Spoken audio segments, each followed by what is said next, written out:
银行、药房、东莞的烧鹅，各种各样生活设施的便利啊，应有尽有了。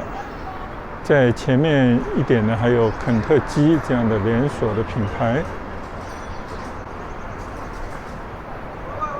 像那个学而思培优的这样的一个教育机构，上面的一个医疗美容机构啊，等等呢，都代表着这边的人除了解决日常的生活问题呢，也有更多的追求。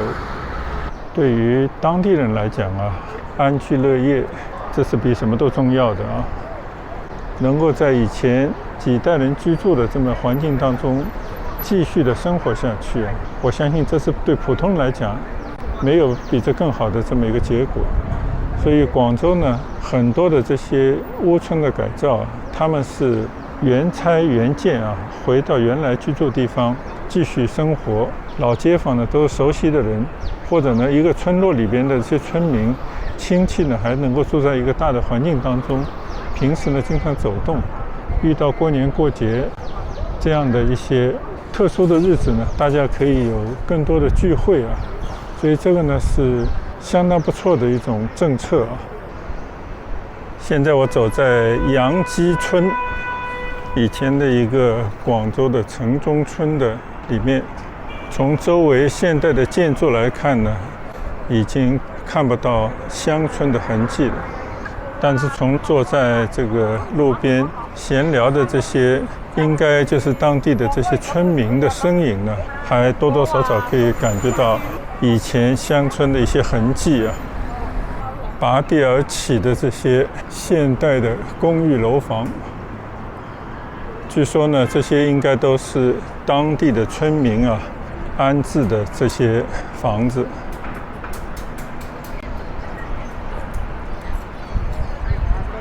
这边呢，还是跟所有的旧村改造一样啊，特地呢给它重新造了一些像祠堂的这些仿古的这些房子，就跟以前我们去过的猎德村一样啊。现在呢，边上的这些长廊啊，唯一留下的一棵老榕树下面啊，都成了村民们在这边休闲这样的一个场所。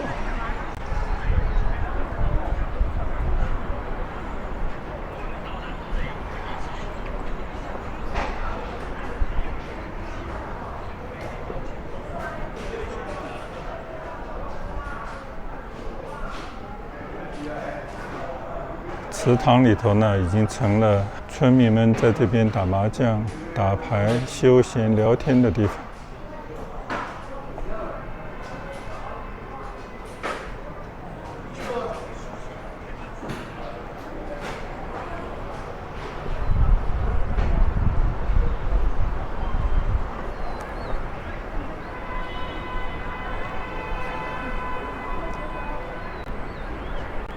当地的村民啊，能够留下一些自己在这边生活过的痕迹啊，还有当地一些文化，也是相当不错的。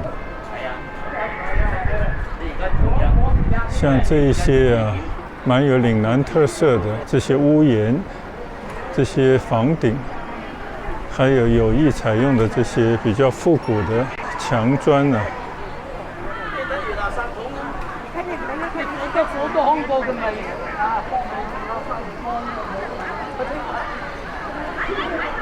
非常的热闹啊！这边有很多的小孩子在这边玩耍。这个呢，就是刚刚我们已经走到里面去的一个姚氏大宗祠正门。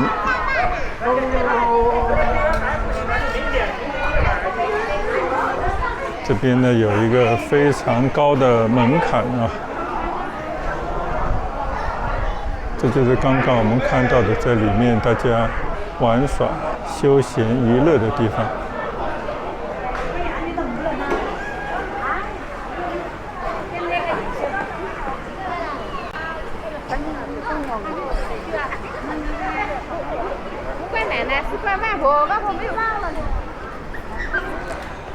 这里还不止一个宗祠，还有一个李氏大宗祠。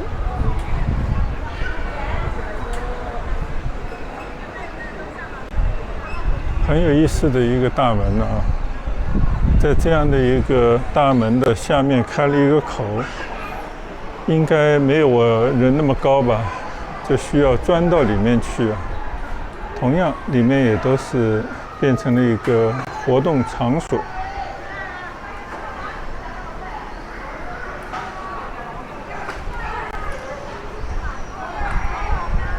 门口呢，有一对憨态可掬的这么一个狮子。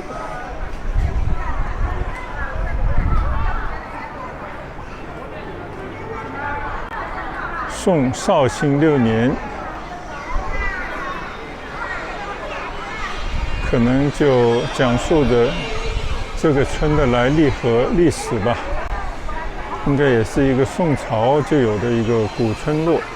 这边呢还有一个小广场啊，就在那些高楼环抱的这么一块地方呢，保留着古色古香的一个建筑群。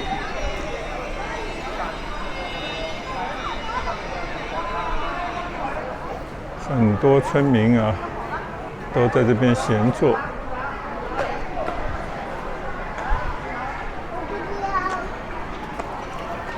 主要是写的啊，当时宋朝年间一个进士及第的一个官员吧。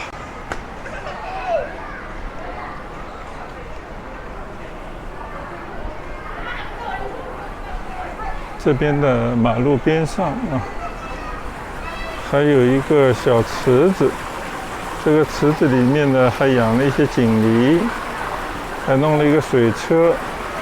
哗啦哗啦的这个水声啊，给这边增加了一些活力。专门弄了不少的假山在这边。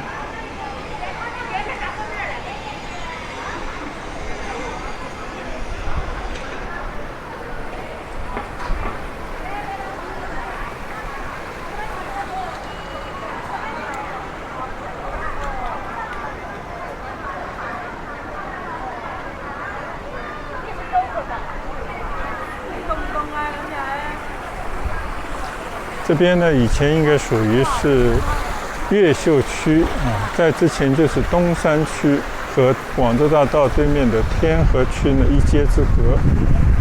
这边还有一个玉虚宫，应该是一个道教的这么一个场地吧。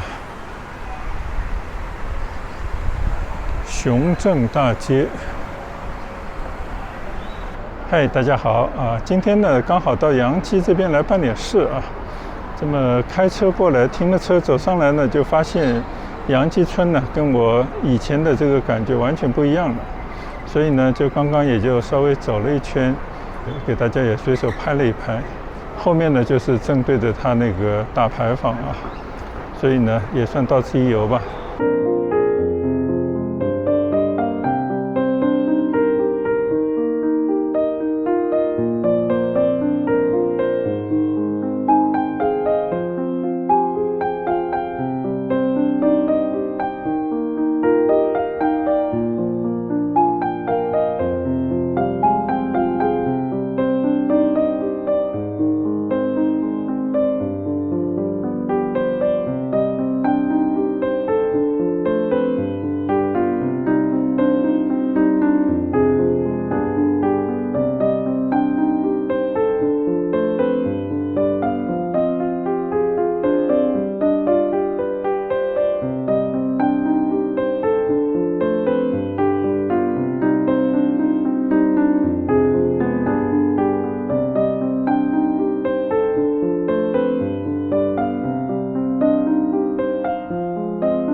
沧海桑田啊，这样的一个古村，据说从宋代就有的这么一个杨箕村呢，在这个几十年的改革开放的浪潮之下啊，为了发展经济，城市面貌焕然一新啊，从一个这样的一个古村落就变成了一个新的市镇。看到那边有很多的这些年纪大的人，白发苍苍的老人家啊，应该以前都是这边的村民，不知他们内心作何感想啊？肯定是五味杂陈的这么一个滋味吧。一边呢是怀念以前的这样的一个逝去的生活，同时呢有憧憬的一种新的，但是呢他们有时候又跟不上节奏的这么一个新生活，确实处于一个比较两难的境地。但是城市的发展呢是不会因此而改变啊，城市呢还在继续按照它自己本身的一个节奏在发展。这个背后呢是基于市民对美好生活的一种向往啊。虽然说发展的成果呢未必每个人都能够认同，希望呢以后有机会能够深入到里面啊，跟当地人能够去做一些真正的交流，看看他们的一个真正的一个感受。期待以后有机会再来吧。谢谢大家的观赏，再见。